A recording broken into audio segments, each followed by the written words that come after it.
Yeah, you can go ahead and get started with the feedback. Okay. All right. Good afternoon, ladies and gentlemen. My name is Imran Bashir. Thank you very much for inviting me to give this talk. And today's talk is about silicon qubits and cryogenic electronics. I give this talk at IEEE Quantum Week, and this is a mix of slides containing physics and circuits. So what I intend to do is maybe the physics part, because we have a lot of physicists in the room, is go through that a little more quickly and then focus more on the architecture of silicon qubits and cryogenic electronics, which will be of great interest to the audience. Okay. Usually I take a poll of how many of you are physicists, computer scientists, and electrical engineer. It looks like everyone in here is a physicist. So I think I'll skip that. And just a little bit about myself. Yeah, you may not believe, but I got my PhD in electrical engineering 10 years ago at UT Dallas. And I've been in semiconductor industry for 20 plus years, worked at NVIDIA, Texas Instruments, Senseeker Engineering. And then 2019, my colleague, Dirk Leipold, asked me to join his startup, Equal1 Labs, where I'm currently the VP of Analog Engineering. And as soon as I got into this quantum computing industry, I had zero knowledge of quantum mechanics or physics. And I started reading this literature about the singlets and triplets and all these complex things that didn't make any sense to me, which makes sense because for a lot of electrical engineers, this stuff that has to do with physics is not part of our daily discourse. So I soon felt that I needed to go back to the classroom, which led me to San Jose State, where I'm currently second-year student at the quantum technology program.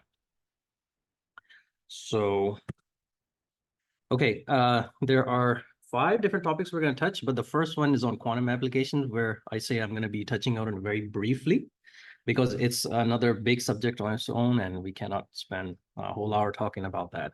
So I'm going to just briefly add my experiences about quantum applications, and that usually has to do with the fact about I go to a lot of these networking events and where I meet people from all different stripes, disciplines, and usually a computer science engineer comes up to me and says, "Oh, I have this and that algorithm. I want to run it on a quantum computer. How good is it?" And at first, I'm a little bit amazed and a little puzzled, and because there's a big gap between running a classical algorithm and trying to run it on a quantum computer and then putting it into the right framework. And there's basically a translation between these two domains. So it's not a very straightforward answer. And I've received this question so many times in public forum that I've decided to put this slide in the talk. Now, what is this slide showing you? If you look at this is called the complexity curve for any algorithm. So if you look at on the x-axis, what's called the problem size, n, the complexity, and y-axis is the time it takes to compute that problem or algorithm. So if you look at this blue trace here, this is what the complexity curve looks like on a classical GPU, okay? And it's not surprising, some of the most advanced high-end GPUs we have today from NVIDIA are able to operate at 310 teraflops per second. But this is called an exponential complexity because as n is increasing, the time it takes to execute the algorithm is going exponentially up. This is on a log scale, normalized in normal times like hours, weeks, years. Okay, so that's classical computer right here on this blue trace. Now, let's say we run that algorithm after translation on a quantum computer, and we only get a quadratic speedup. We're going to get this trace. Now, where do you think we start getting quantum advantage by looking at these two traces? At the intersection, right? Because this is where it's taking less time on a quantum computer, or a quantum computer is winning in terms of execution time to a classical computer, right? But now if you were to look at this intersection point and then trace it back here, it almost takes a century for you to compute the problem. So this class of problems where you only get quadratic improvement in speed up on a quantum computer is not a good class of problems that you want to be solving on a quantum computer. On the other hand, let's look at this trace here. This is what's called an exponential speedup. And now the intersection point is somewhere within weeks. This is more manageable within a reasonable human lifespan, right? So not only we want quantum computers to be able to handle these complex problems, but the amount of speedup you ought to be getting after translation is such that it's in this exponential speedup zone and is able to compute a complex problem within a reasonable time frame. So that's the kind of problems we want to solve on a quantum computer. So that addresses a lot of the questions that comes out of the classical computing community about what kind of problems should I be running. This is the chart you want to show. Is that clear? Should I move on? Okay. All right, on quantum computing subject, let's talk about something that's recently came out. Some of you are probably aware of this Quandoom animation. This is on GitHub, and you can run this basically rendering. Essentially, they're running this Doom play on a quantum computer. It looks nice with the certain features, not obviously as sophisticated as the Doom gameplay that you actually play on a classical computer, but progress nevertheless.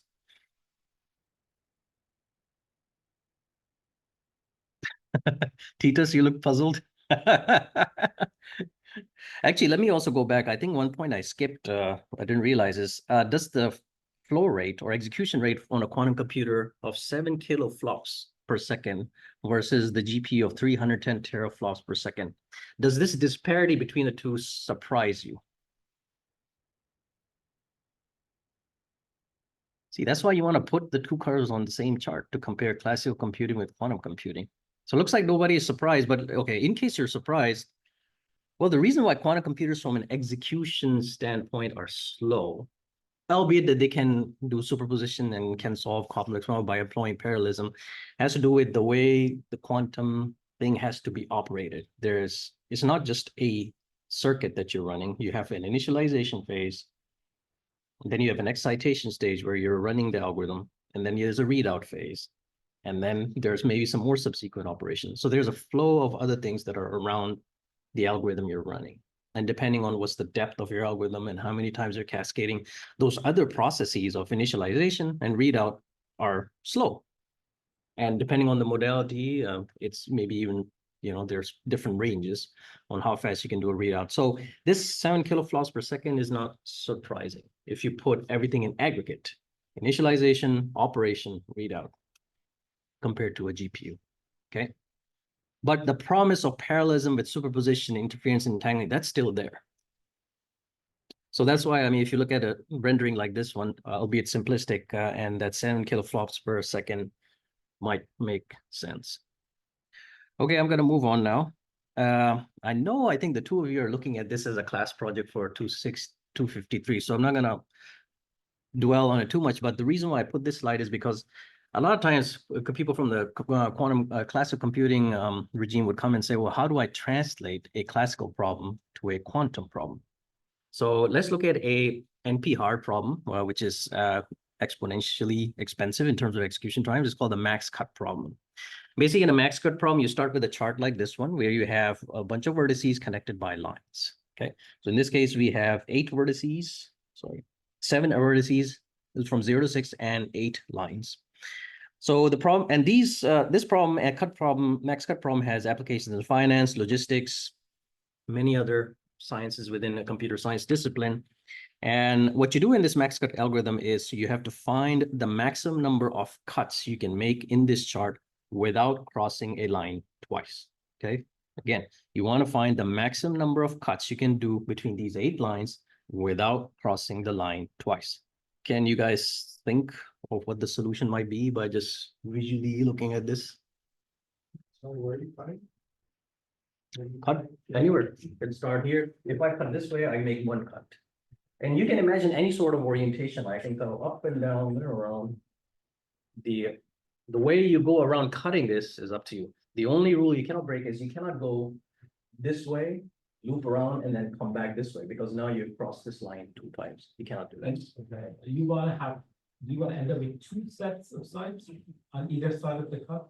That's 2 in this, yes. When you cut it, then basically you're going to create buckets. You have 1 bucket. You have 2 buckets. 2 buckets. Let's say with 2 buckets. No, just 2. Wait, sorry, what is it called? Max cut then? Max cut implies that the maximum amount of cuts you're doing in this diagram. So if I do just 1 cut, that's 1, but that's not the maximum number of cuts I can do. Sorry, I'm rephrasing. Max cut to accomplish what? Oh, okay. So now this is an application question. So if you think of these vertices as items in an inventory, or maybe cities on a map, you can probably translate this. So for that, you need to probably consult with a computer science or algorithms guy, as what does max cut have to do with actually the nature of the problem you might be solving? But there are applications of this in logistics, maps. I think Traveling. I think you want to have the categorization. You want to have A sites and B sites. And you want to do it with one like continuous cut. And you want to do maximum number of cuts. You end up with only two categories. Is that Yep. side? Yep. Okay. It's a similar problem, if you get two categories, it's both that you have more than two categories. No, you can cut all the bonds and you end up with like, I don't know, 7 isolated sites. That's not the goal. You want, but on one side of the cut, you want one set of sites and then another set on the other side of the cut. Like a clear partition, let's say. Clear partition. Right. As a matter of fact, let's do this now. Yeah. So let's do this now. If I go this way, I cut here, I cut here, I cut here, I cut here, I cut here, cut here. So that's 1, 2, 3, 4, 5, 6 cuts. That's the maximum number of cuts you can do on this chart. And maybe you can do a little variation. For instance, I could have come up here and this down this way, but you still get 6. The answer is 6, basically. So out of 7 vertices, 8 lines, 6 is the maximum number of cuts. And now what we do is on either side of the cut, I basically introduce these buckets, right? So on this side, if I cut this line, this vertex becomes the green bucket, this one becomes the gray bucket. I think the color is a little bit different. So these two end up in the gray bucket, this one's green bucket, gray bucket, green bucket, gray bucket. So I've now partitioned this into 2 buckets. Well, so the question is, why didn't you continue the cuts to the other bonds? You could have cut the lower. Oh, you mean this one? Yeah, what would be wrong with cutting that? Oh, but then I guess you have to come out. That's an interesting question. I didn't think about that. That's a good question. Actually, I'm not sure I know the answer on top of my head. But that might be a good question. I actually pulled this out of the tutorial at Quantum Week, where we were actually running this in a Jupyter notebook. I thought that's a good. So, okay, so now here's the interesting bit. How do I translate this classical problem into quantum computing? And the question you need to ask is, what is in this archive of knowledge in quantum physics that I can borrow, the solution to which coincides with the solution to the max cut problem?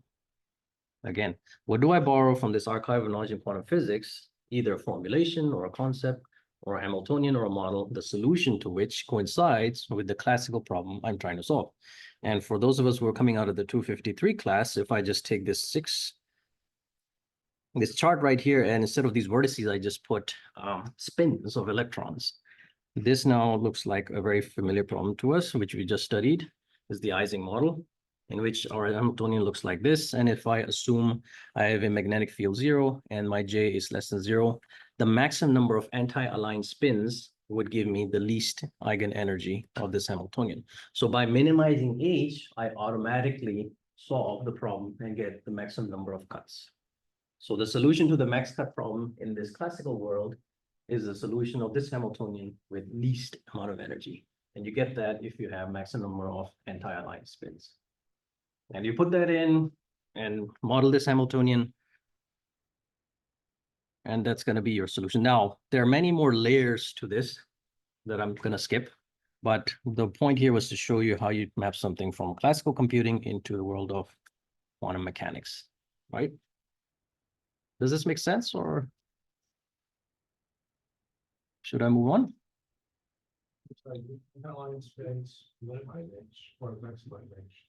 Minimize because J is less than 0.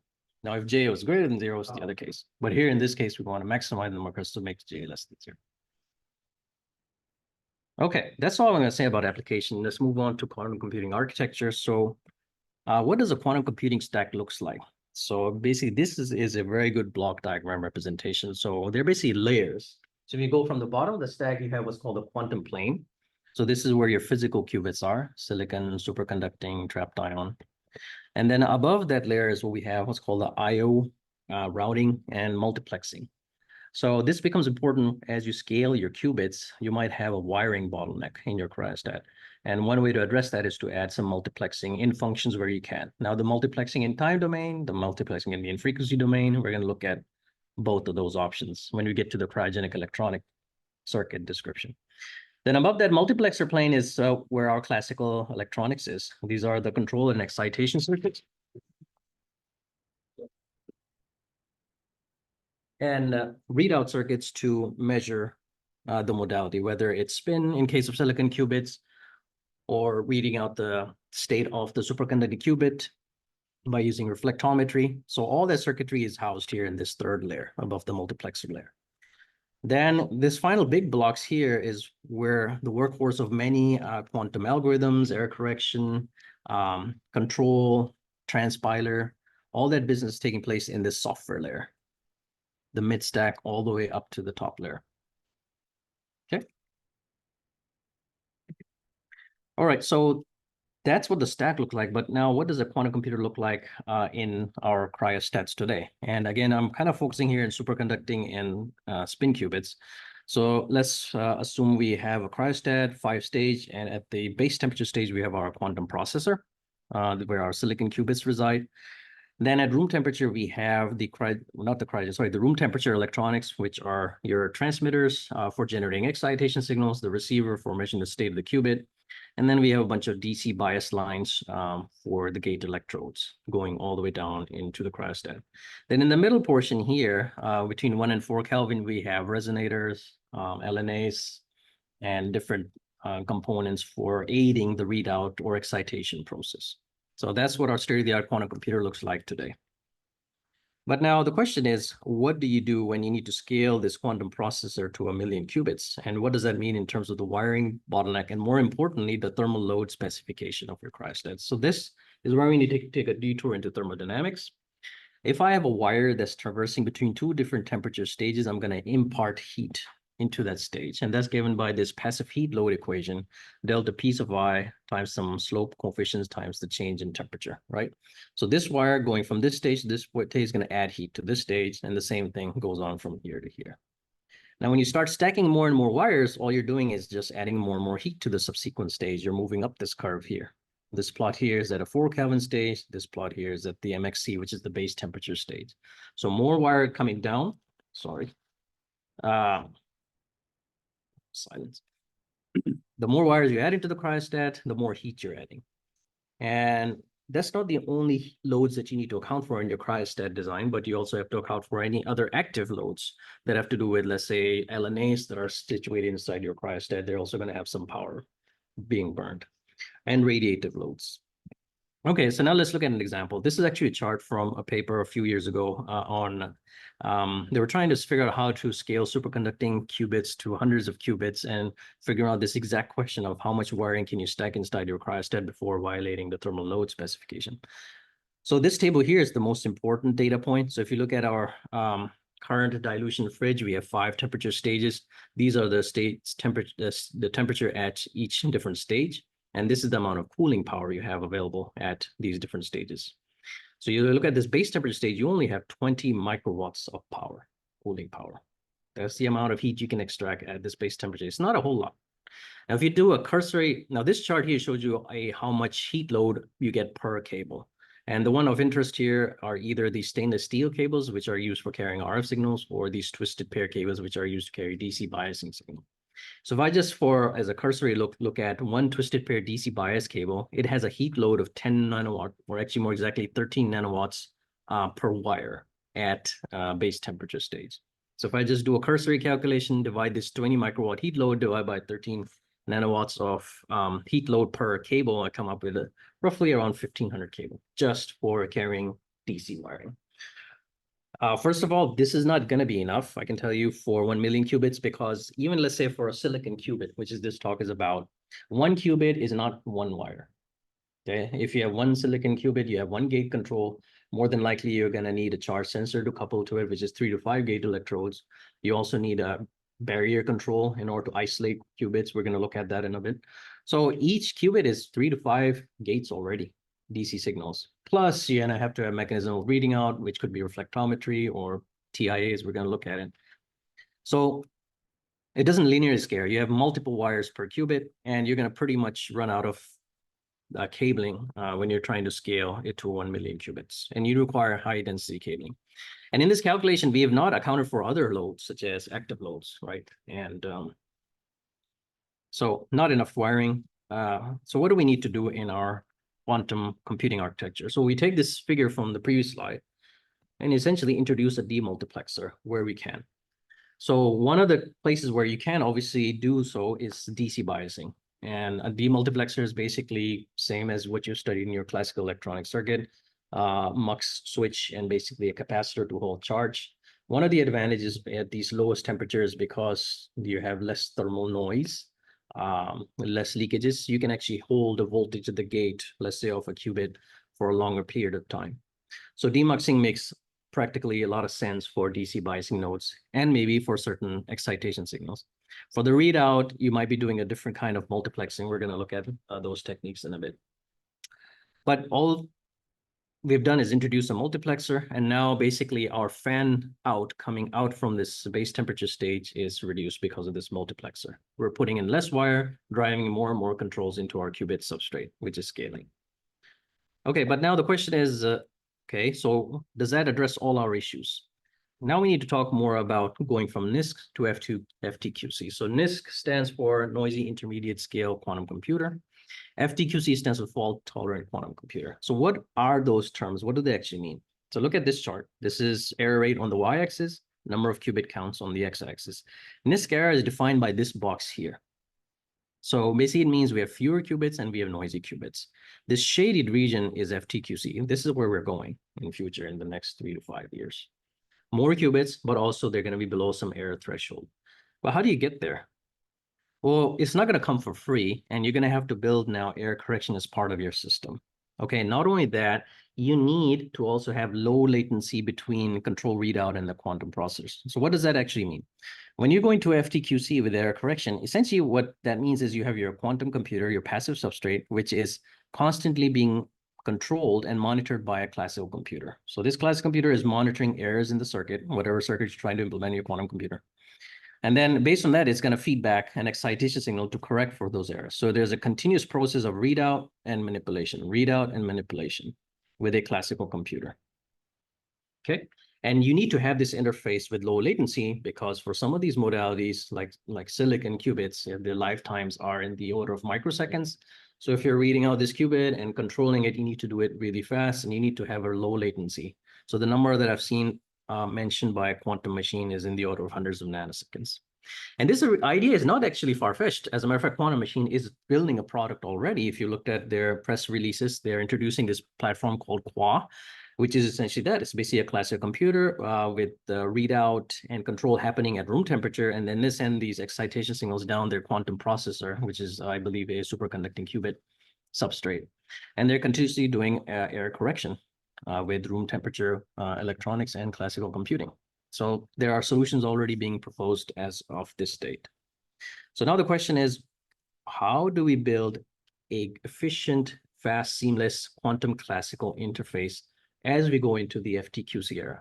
Keep in mind here, this interface right now, we're talking about a qubit substrate, which is maybe has a few dozens of qubits, right? When we scale this to millions, we're going to need a very fast, low, high-speed interface and efficient interface. So one proposal to tackle that problem of having an efficient interface between classical computing and quantum computer is to move this cryogenic control, this room temperature control from room temperature to cryogenic temperature. So essentially what I've done is move the DACs, the transmitters and the receivers from room temperature down to 4 Kelvin. Now, what does that do? First thing, you simplified the cable plant going down from room temperature to 4 Kelvin. So cable plant is basically, just think of it as a bunch of wires coming in from all the way from room temperature down the cryostat. We have a much more efficient cabling here. We don't have to send all these control signals down from room temperature because most of the control and readout is being done here. Second, you have a lot of heat power at 4 Kelvin. If you look at the current specification for the dilution fridge at 4 Kelvin, you can burn 1.5 watts of heat power. So what that means is if you scale your quantum processor with this multiplexer, you need more and more transmitters and receive to do excitation and readout. You can keep scaling this chip. by adding more and more hardware to it, and still not worried about running into issues with the 1.5 watts of power being burned. You have plenty of room to burn power at this stage. Okay. Third thing is you have isolate. You have a nice sort of a interface between the classical control and readout and the quantum processor, because now the wiring is not something that's going down meters of cabling from room temperature to a base temperature stage. You're talking about an interface that's from, let's say, a 4 Kelvin or 1 Kelvin stage to MXE. So you can get less parasitics, less capacitance, which means more bandwidth. So you can do a more faster readout, more seamless quantum control and readout with this kind of interface, because all your signals are really, the primary ones of concern are between the 4 Kelvin stage and the base temperature stage. Another advantage is these two guys are now decoupled. You can design your quantum processor in any exotic technology where you get the best performance metrics for silicon qubits and scale it, while the controller IC can be designed in a conventional CMOS process you get from TSMC or Global Foundries, right? And you can scale that accordingly. So this is pretty much classical circuit design from any electronics class that you have learned in university, and you just basically scale it. The only challenge here is, you're doing it in a cryogenic environment, so you just need to have better transistor models to be able to do your circuit design. So this actually solution has been proposed by many and still is on the roadmaps for a lot of companies. Now, let's talk about another variation of this. Essentially, what we do is take this architecture and we do what's called a monolithic integration. So what I've done only is basically taken the qubit substrate and the control electronics and put it into one single chip. So this is called a monolithic single chip solution. Now, this has some pros and cons. So let's talk about the advantages. First of all, you have localized interconnects. Because we're working in a commercial foundry process, you can put metal wires really close to each other, like in nanoscale dimensions, right? So your wiring bottleneck is almost zero. You just pattern this bunch of metal lines, and not only you have one metal layer, you have several amount of metallization. You can draw your wires going into your qubit substrate, okay? The other advantage is the amount of parasitics you're going to get. This is the best in terms of getting the most high bandwidth control and readout channel when it comes to quantum control and readout, because your parasitics are the least in this case. You can put quantum structures maybe 10 to 100 micrometers away from your control electronics, and that only results in femtofarads of capacitance. So I want to do a quantum control and readout. I can do it with less power, and I can do it much more seamlessly. I have a large bandwidth available for me to do this. So what are the disadvantages? Well, obviously, one thing that has happened is we have moved our qubits from the 20 millikelvin stage to 1 Kelvin. So this gives rise to the new topic in silicon qubit community, which are called hot qubits. Essentially, what they're referring to is operating the qubits at an elevated temperature. And now the challenge is T1s, T2 have to measure up at this temperature, right? We're trying to see, moving up to this elevated temperature, can we maintain T1s and T2s? I think the work done in this regard at University of Basel is a good reference, where they actually measured their whole qubits at 1 Kelvin and 4 Kelvin, and that reduces the T2 times somewhat. So you can look at that reference from University of Basel. The other disadvantage might be is the heat generated here in this circuit, because there's active and passive power being dynamic power being burned by these circuits, and if you have a very small geographical distance between these two, the heat generated by these circuits can couple into the quantum processor. So this is called the localized heating effects, and there's a reference here if you want to read more details. Okay, any questions on the architecture? This is a kind of a good overview of where we are in terms of high-level architecture of silicon quantum computers. Okay, I think I'm going to move now to silicon qubits. And I think in the interest of time, I'm going to go through this a little more faster, because some of the physics here is very familiar to a lot of the people in the room. So really, silicon qubits is what is it? In a nutshell, it's basically a quantum mechanical system in which you're encoding your information in the spin dipole of the charge carrier, whether it's electrons or holes. And there are 4-step process by how you do this manipulation, this process on how you manipulate a qubit.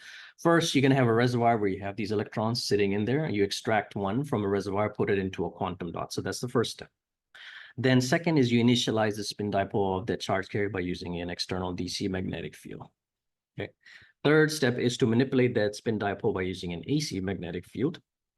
And then the last step is you do the readout of that spin state by using a charge sensor. So we're going to touch bases on all these different areas in the next few slides. What really a quantum dot looks like, imagine a substrate like the one shown here. Basically, this is called a heterostructure, in which you take a 3,5 semiconductor compound, splice it together, and basically you create a confinement in the Z direction at this interface.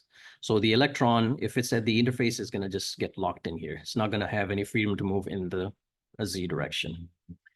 Then these gates on top are, which allow you to localize the electron in the XY plane by using these barriers and plunger gates. Essentially, these are just metal electrodes. If you look at this from the top, the quantum dot actually looks like this. It's this white region kind of sandwiched in between these metal lines. These metal lines are basically the gate electrode on which you DC bias or pulse, which allow you to extract an electron from a reservoir here into the quantum dot. And by doing some other sort of biasing, you can move the electron, eject the electron from this quantum dot into another reservoir. Okay.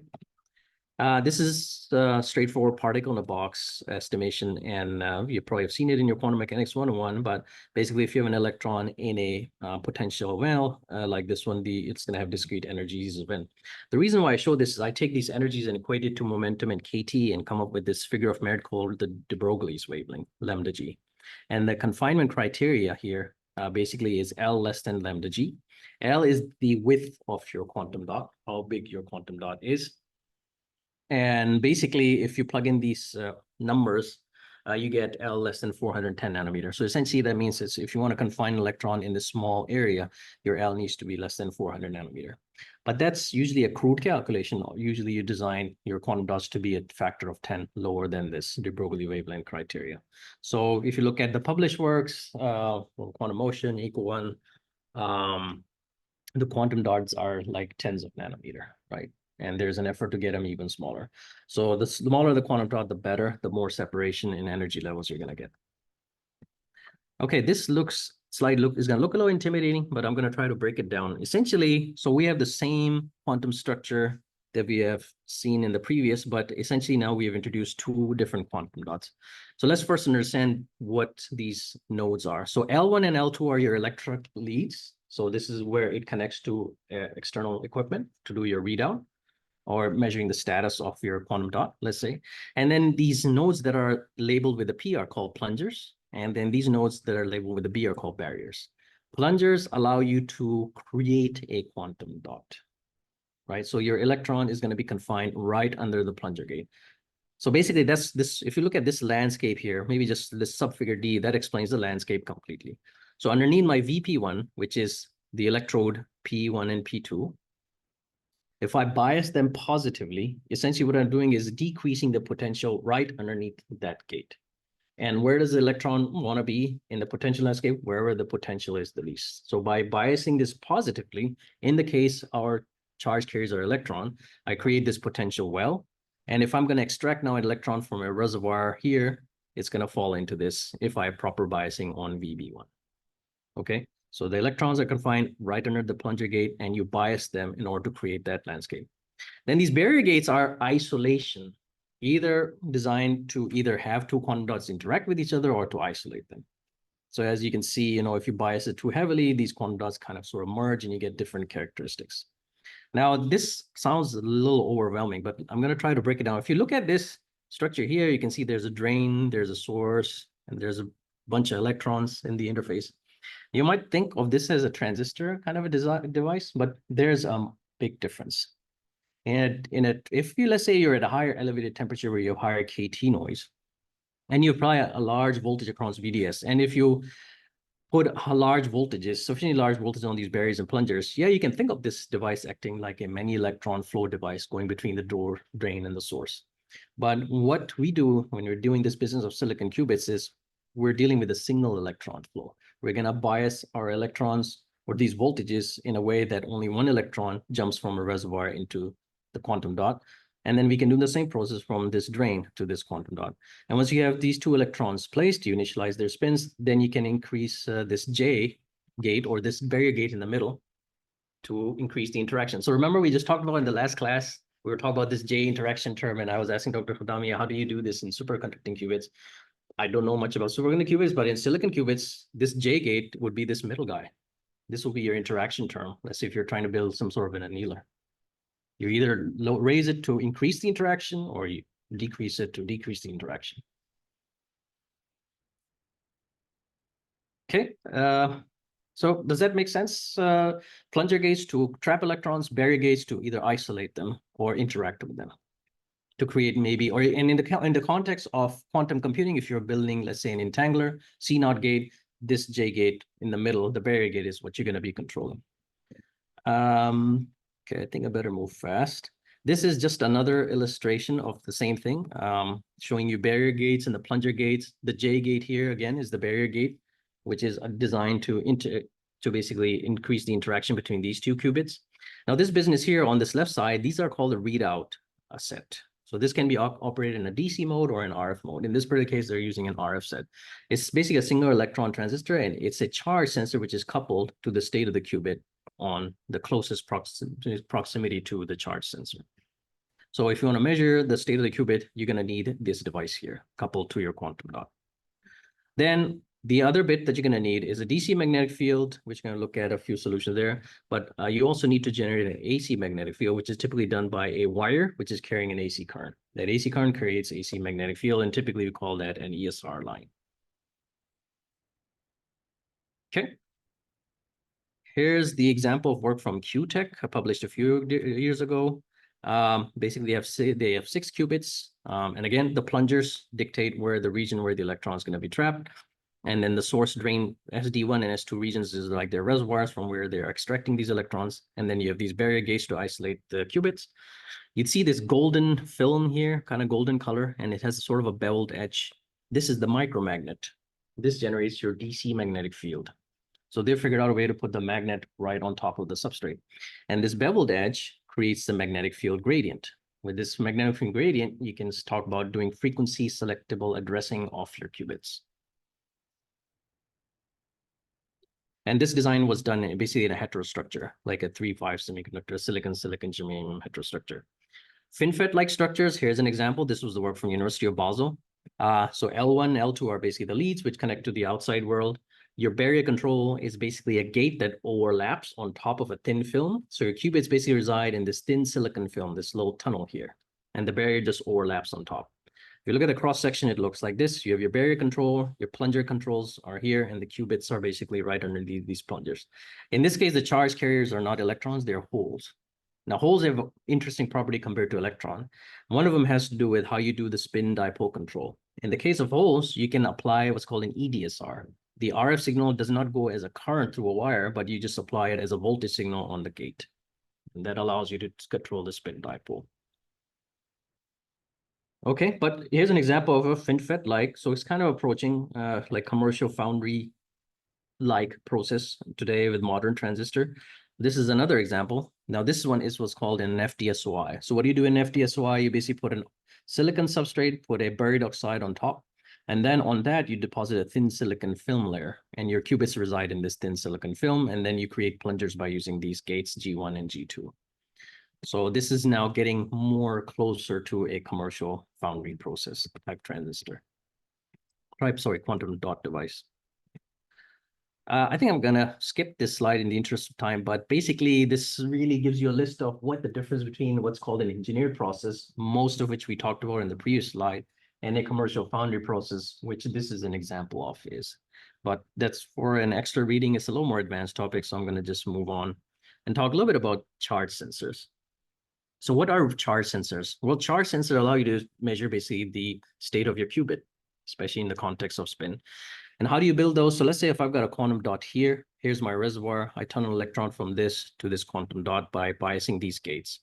Now, in order to build a charge sensor, I create a constrained current path right here. And this current is going to be proportional to the number of electrons I have in the quantum dot.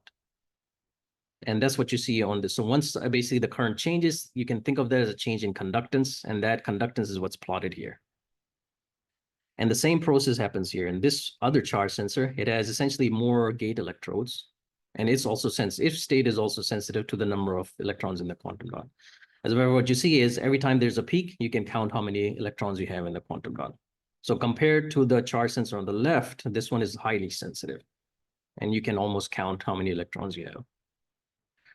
Now, why do you need a charge sensor? This is the best illustration of that. You can measure the occupancy state of your quantum dot by measuring the current through the quantum dot, which is this I dot, and it would have signatures like this. the blue trace. Or you can measure the signatures through a charge sensor, which is this red trace. Now you can see, obviously, there's more signatures on the charge sensor. So one way to look at the charge sensor is like a gain device. You get a proxy, it's more sensitive. It's like your first gain stage of sensing your spin to charge. And even though your quantum dot current dies out, there's still occupancy states down here, but there's not enough resolution or sensitivity in I dot to be able to sense those. But the charge sensor can pick it up. You can go all the way down to 0 occupancy, from 0 to 1 occupancy, and sense that through a charge sensor. So charge sensors, you absolutely need those. You need that level of sensitivity. You need that proxy to be able to convert your spin. Now, what do we do after that? One thing we haven't talked about is what happens with the magnetic field.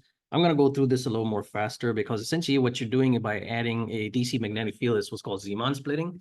So every energy level, degenerate energy level we had our particle in a box with B equals 0, now basically splits into two, E plus and E minus. Okay. Now, you might be wondering, well, why is that necessary? And this one I'm going to skip. It has to do with singlet triplets, which you all probably understand.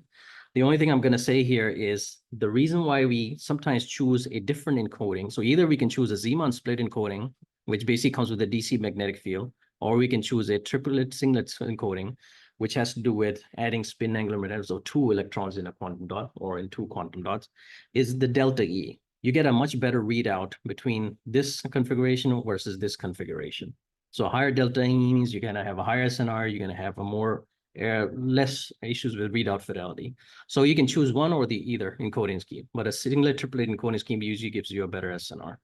But now all that, what does that boil down to? How do you actually convert spin to charge? And this is what this slide is about. So let's say I have a quantum dot. I have these two energy levels defined by my Zeeman split. First I do is I just bias this plungers to move it out of this reservoir Fermi level and flush out. So there's no electrons in here.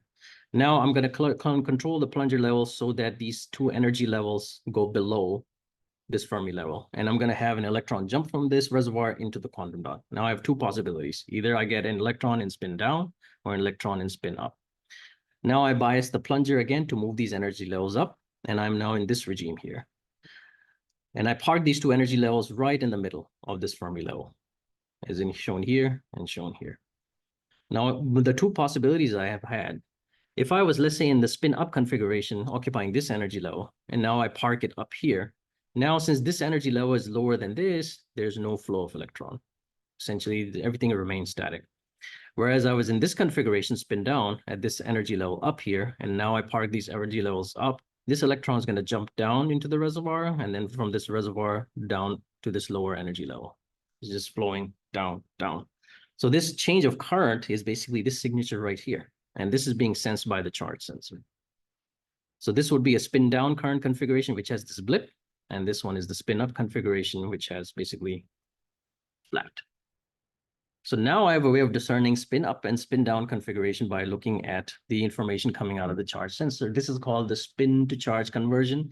And more specifically, this is called the energy selective readout measurement method.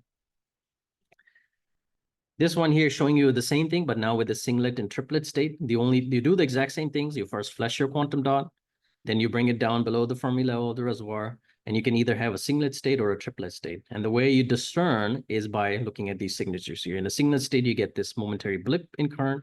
In the triplet state, it basically remains flat. This is called the tunnel rate selective readout method. Okay. So in long story short, what I'm trying to tell you is there's a way to convert this spin with the right apparatus, DC magnetic field applied, to charge or electrical current. And once you have this, the rest of the business is designing circuits to measure these currents. And we're going to look at that in the next section. Does this make sense? Yeah, well, this makes sense to me. That I kind of want to know how that configuration of spin up or down translates to having a blip or not. Whether Yeah, okay. current,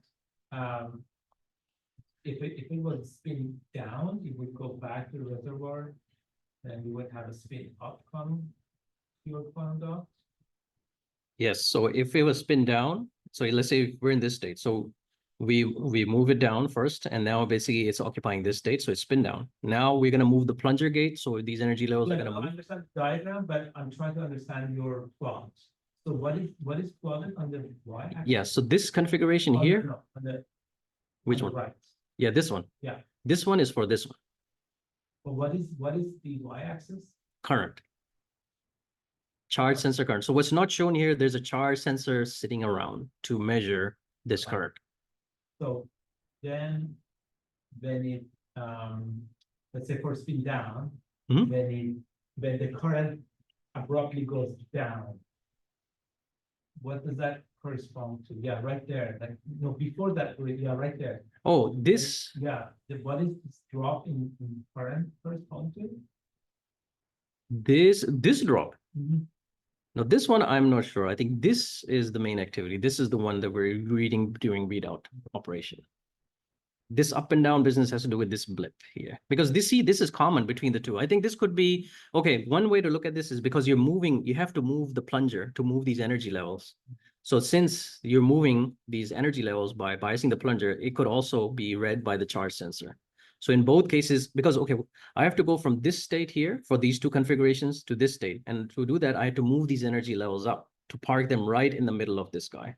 So that event is similar for both spins, down or up. So that results in a reduction in current in this particular illustration. So that's like a common event, but you can probably ignore that. The main action is happening right after this jump down and in this region when we're doing the read, during this phase T read.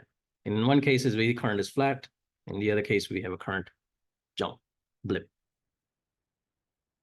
So you can look at this transition down as just a setup, initialization, The or current might be due to other levels that you're not showing in this diagram. Like there are other. yep. I guess this one is more simplistic, but if you had another quantum dot here, another quantum dot, then you get more and more energy levels. Okay.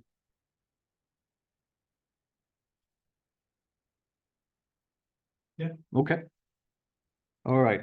I'm gonna move faster. I think most of you know about Larmor precession, so basically, I think maybe I'm gonna jump here. So we need to talk about what happens when you add an RF excitation through the ESR line. This is the signal that's doing your spin resonance control. And essentially what you're doing is your magnet, your B is not just a DC component now anymore. It's got this AC component.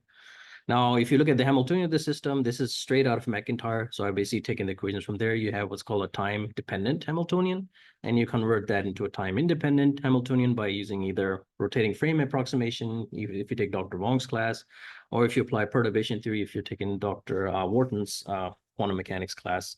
And by using those techniques, you can basically now solve this Hamiltonian, make it a time-independent Hamiltonian.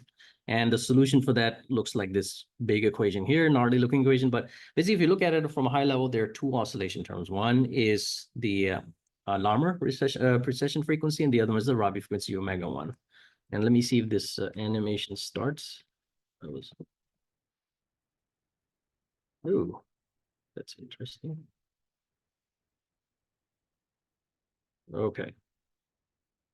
That is awesome. All right, but anyways, what's going to happen as a result of that, you have two precessions. One is basically happening around this YZ plane, along this trajectory, and the other one is the Larmor frequency precession, which is basically happening along the XY plane. So the XY plane precession, the Larmor precession is much faster, and the Rabi oscillation is happening much, much slower. It's basically going to go around this circle. But long story short, what you've done is by adding this AC magnetic field, you're now able to control your spin dipole from spin up to spin down at the rate of Rabi frequency. Now, what you need to do is you need to make sure that your excitation signal frequency, this omega, needs to match your Larmor frequency, omega naught. When you do that, delta omega becomes 0. The scaling factor basically becomes 1, and now essentially you get a perfect probability going from 0 to 1, right? And if you look at these chevron charts, essentially a chevron chart is this chart added with another dimension. If you're off resonance frequency from the spin qubits, then essentially it's not going to swing all the way from minimum probability to maximum probability. So calibrating this omega to match your Larmor frequency is an important part of the spin dipole manipulation. I'm going to skip this slide and talk briefly about now what's called the poly spin blockade. This is actually the probably final slide on quantum control and readout. I think this is one of the more important topics, but this has to do with how you do, we talked about spin to charge conversion, but now we need to couple the spin dipole with the read and spin to charge conversion process. How do you do that? Well, first we take our electrons from a reservoir and dump it into a quantum dot. So in this case, I've put in 2 electrons with opposite spins. And now in this next phase, which is called the initialize, I pull this electron out with spin down into a neighboring quantum dot.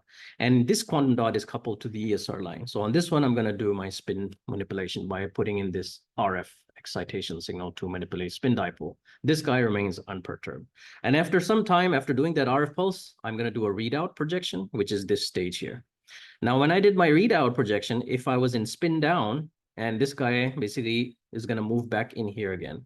In the other case, when it was spin up, this transition from this quantum dot to this other quantum dot is blocked. So this transition is allowed, this transition is blocked. This is basically the idea of poly spin blockade, because you cannot have 2 electrons with same spins at the same energy level. So in one case, the transition is going to be allowed when it's spin down. In the other case, when it's spin up, it's not. Now you can couple this signature to a charge sensor, like we discussed before, and measure its current. Okay, so charge sensor with RF control to manipulate spin, and then coupling that with a charge sensor to sense whether a transition of spin down to the neighboring quantum dot happened or not. That's the idea of using poly spin blockade to determine the spin in this quantum dot. Does this make sense? Okay. I think that's enough about physics, and now maybe we should talk a little bit about cryogenic electronics in maybe 5 or 10 minutes. So we looked at quantum dots and how do you measure the state of the quantum dot or the spin? So here's an illustration. So this was our, let's say, charge sensor. In this case, it could be a single qubit. And we know we have tunneling current going through that charge sensor. And the simplest circuit you can design to measure is what's called a resistive transimpedance amplifier. Okay, thank you, sir. So after RTI is nothing more just than an op amp with a resistive feedback. So how does this work? You have basically a virtual ground between the plus and the minus. So whatever DC voltage is on this plus line ends up here. So as the current is going through this resistor, the voltage drop across the resistor is going to go up. And the only place that voltage could change, this voltage is now fixed because of vertical ground. So the only way the voltage across the resistor is going to go up is this voltage here is going to change. And essentially that is the output of your op amp, and you feed it to a scope or ADC to do your readout of this current. And as this current increases, this output voltage increases. As the current decreases, this output voltage decreases. So pretty simple setup of doing your current to voltage conversion, basically. But the problem with this architecture is called bandwidth and stability trade-off. Now, what does that mean? Now, this is basically circuit control theory 101, but the basic idea is if you have a circuit with a forward gain A and a feedback component with the gain B, if you have a phase transition in this loop of 180 degrees with this minus sign is going to give you 360 degrees phase shift. And this basically then becomes oscillator. You don't want that. That's unstable circuit. So how do we look at this circuit in light of that criteria? Well, here we have a circuit with a forward path A, shown here in amplitude and phase. And this is the 1 over the feedback network, which is 1 over beta, which is coming from this resistor. Now, this is not only just a resistor. You're going to have some parasitic capacitance. Remember, we talked about the wiring in our cryostat. If you have a 2-chip solution, this is coming from your qubit substrate, and then there's some wire, and then, sorry, this would be your qubit substrate, and then there's some long wire, which is going to give you some parasitic capacitance, and then you have this amplifier here. So this large capacitor is going to cause you to have some poles and zeros, and that's going to interact with this phase margin. Essentially, what happens is at some very moderate frequency, you ran into a phase margin problem, and the circuit is not usable from that frequency and beyond. How do you solve that? Well, you add in a feedback capacitor. But the problem is when you start computing these component values, C's of F, C's of N, for large values of f sub t. F sub t is one way to look at the bandwidth of the circuit is f sub t. If you want large f sub t with a large gain of this TIA, which is function of R, you're going to end up with C's of F, which is in the order of femtofarads. Now, when you do IC design, this is not a very easy thing to do. You can build capacitors with any 50 or 100 femtofarad easily, but if your capacitance required is in the order of few femtofarads, that's an implementation challenge. You can just get a few femtofarads from parasitics. So the speed bandwidth trade-off for this circuit is a bit more complicated. An easier solution is what's called a CTIA. All we have done from the previous circuit is replace that resistor with a capacitor. And now this basically becomes an integrator. What does that happen? Basically, you still have your virtual ground situation. So this DC node is still fixed. When you have a current going into the charge sensor or your quantum dot, eyes of in, this capacitor is going to integrate charge. So it's basically voltage is going to go ramp up linearly. Since this is virtual ground, this output is going to ramp up or ramp down proportional to the current going through the capacitor. And now basically after that, you feed in this information to a CDS circuit. And then after that, your 1-bit ADC. So how does that process work? You first start by initializing, basically resetting the caps. In the next stage, you start integrating. So this voltage is going to ramp up or down, and you're storing that information on both of these caps. In the next phase, you leave the bottom plate of this capacitor floating. So now the voltage on this, or the information on this capacitor, is fixed, frozen. And in the last stage, basically, you take the two voltages on these caps, take the difference and amplify through the CDS correlated double sampling amplifier. And then finally applying that through our 1-bit ADC. So a CDS, a CTIA followed by a CDS and then ADC. That's the most simplest apparatus for converting spin to charge, which we discussed before, and then taking that charge into current and then converting into voltage, and then also doing CDS operation to remove any flicker noise component. But one of the major things here is you notice that the bandwidth equation for this circuit is much simpler compared to the one in the previous design. Or there you had a lot of poles and zeros you had to worry about to stabilize the circuit. Here is just a simple equation of CF divided by CAF plus CP. So from a control knob perspective, this offers a lot of flexibility and it does not have as many hazards in terms of getting high speed readout. Okay. Quickly now, what other methods are out there for doing? This one would be very similar to your talk, I believe you gave a few weeks ago about where you were talking about reflectometry kind of apparatus for measuring superconducting qubits. So if you're looking at superconducting qubits, this would sound very familiar. What do? We build essentially an entire receiver on a CMOS chip. So you have a PLL, the PLL generates an LO, which we fire into through a circulator, it goes out, and then basically goes to the superconducting resonator, and then is hitting this gate of this device. Now, this gate of this device, basically what the signal is going to see is some quantum capacitance, and that quantum capacitance is a function of your spin state, whether spin up or spin down. So if your capacitance is one state, you're going to get a very small reflection, and that signal gets reflected back, and then you measure through your receiver. If your spin is in the other state, you're going to get a large reflection, and then you take that reflected signal back to the LNA, and then process the INQ, and now you have a way of discerning the state of your spin qubit with the amount of reflected signal. That's why it's called reflectometry. Essentially, the information of your spin or spin down is captured in how much is the amplitude and phase of the reflected signal coming out. But now, in order to build this kind of apparatus, first of all, look at the power budget. Each receiver chain is going to cost you 66 milliwatts. You cannot burn 66 milliwatt per readout chain. That's a lot of power to be burning in a single receiver. So the way to justify this architecture is to basically multiplex in frequency domain and couple this node to many, many, many different sensing nodes within your qubit substrate. And then essentially what you need to do is just design each resonator to have some frequency shift. So this one will be, let's say, at one frequency, then you copy paste another one at a slightly different frequency. And then essentially you're doing sort of frequency division multiplexing in this readout path. So if you're able to connect 10 or more charge sensors or sensing nodes in your quantum circuit, now you can justify burning 66 milliwatts because now your total budget per readout node is however many sensing nodes you can pack in this 66 milliwatts. So if I can measure 10 sensing nodes out of this 66 milliwatt receivers, per sensing nodes, I'm burning 6 milliwatts. That's a more reasonable budget compared to burning 66 milliwatts on just one sensing node, right? So what that means is now you need to have a scalable qubit processor with lots of inductors, superconducting inductors, and you need to basically frequency tune them.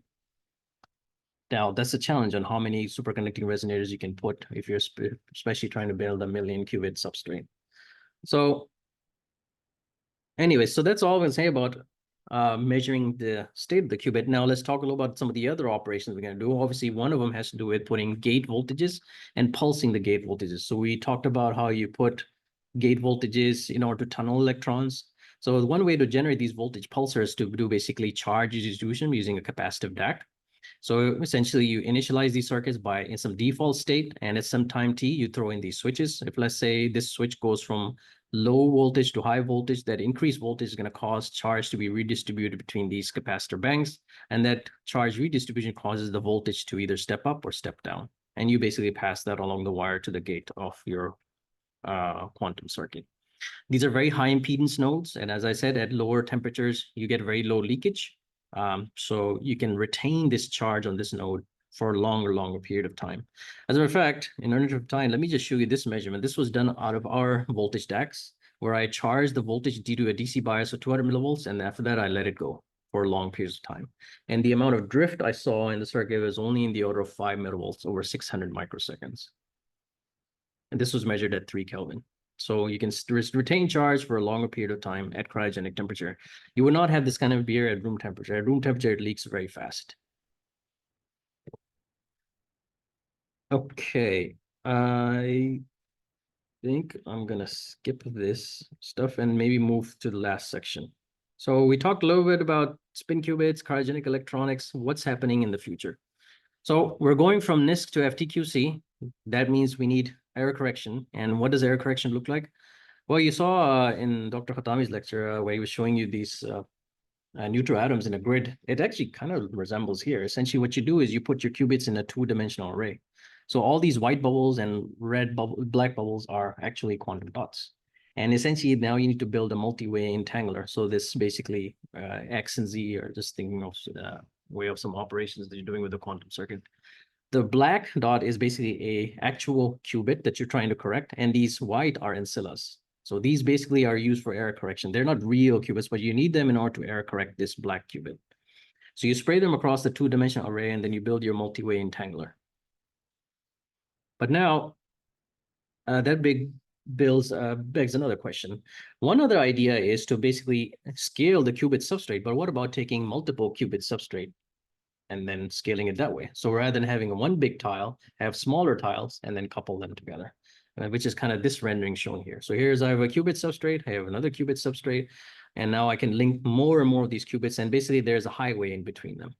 And then this is also coupled with some classical control electronics in the mix. So the question is, what does this link look like? How do you couple two qubit substrates?